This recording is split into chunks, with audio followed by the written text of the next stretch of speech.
Rock on the Block, one of America's richest families, is teaming up with Christie's to auction off its legendary art collection. From Picasso's to Monet's, the wide-ranging collection of David and Peggy Rockefeller could be the first art auction to top $1 billion. And to top it off, all the proceeds will go to charity. Joining me now, the president of Witmer Fine Art Advisors, Michael Cox Witmer. Michael, great to see you. Thank you. This is great. I mean, these are beautiful pieces. Let's start with the Claude Monet piece. Tell us about it. Oh, the Claude Monet is one of the most beautiful paintings to come to auction in decades. We don't see paintings like this by Monet coming any longer to auction. These are not in the marketplace. So gorgeous. Collectors will be after this like crazy. And what he has here is one of the great Nymphaeus paintings that he painted in his garden in Giverny. He had a floating studio, and he would sit in the boat and paint this.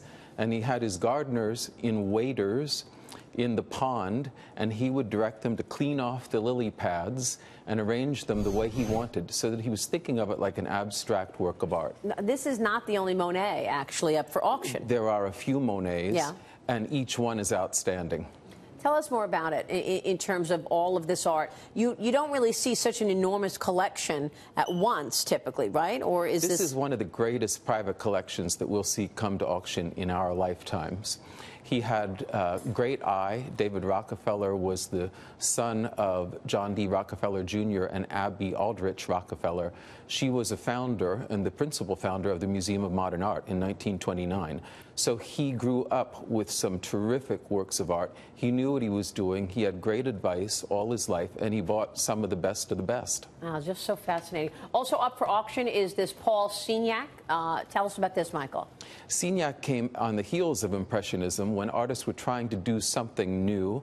He was a fairly wealthy man, and he had a sailing yacht and a home in Antibes and also Saint-Tropez. And so he painted some of the beautiful scenery in the south of France, just hitting with his brush the canvas and then allowing each little dot to show. So it was moving away from Impressionism and trying to forge a way into modern art. So what would something like this go for, do you think? This will be several $1 million easily. These paintings are rare. It was a short-lived but highly influential form of art, and there are a lot of collectors who will want it. Tell me about the Van Gogh. This is also up for sale. The Van Gogh, interestingly, in these times when we see all of our hedge fund guys going after contemporary art, this is really the origins of modern art, and Vincent himself wrote to his brother Theo that this was the heart of modern art itself.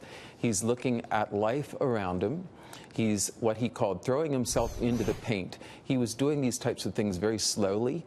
We think of Van Gogh as painting very quickly, but really he did not. This was very calculated and careful, and it was meant to have a great depth of thought to it, which it does. I think you can see that in the piece. So very slowly. How long did he take to paint that? This is a drawing. Okay, drawing. But he could take several days to be doing one drawing. So the name Rockefeller, obviously so iconic, and they've given away, this family, so much. The family of the Standard Oil Company. Do you think this drives the price? Because it's a Rockefeller item. I think it drives the price because, first of all, nothing in there is a fake. There's no fake or forgery that the Rockefellers ever bought. They had great advice. They bought the best of everything. So all of the collectors are going to feel very confident bidding there. In addition to that, the collection seems to be based on the origins of modern art.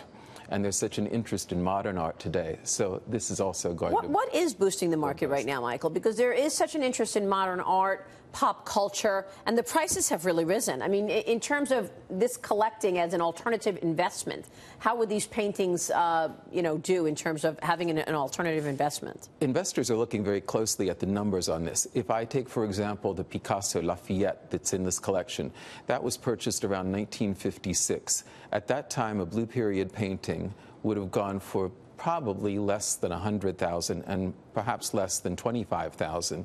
Wow. Easily. The price today at Christie's is $90 million for that painting. Oh, my goodness.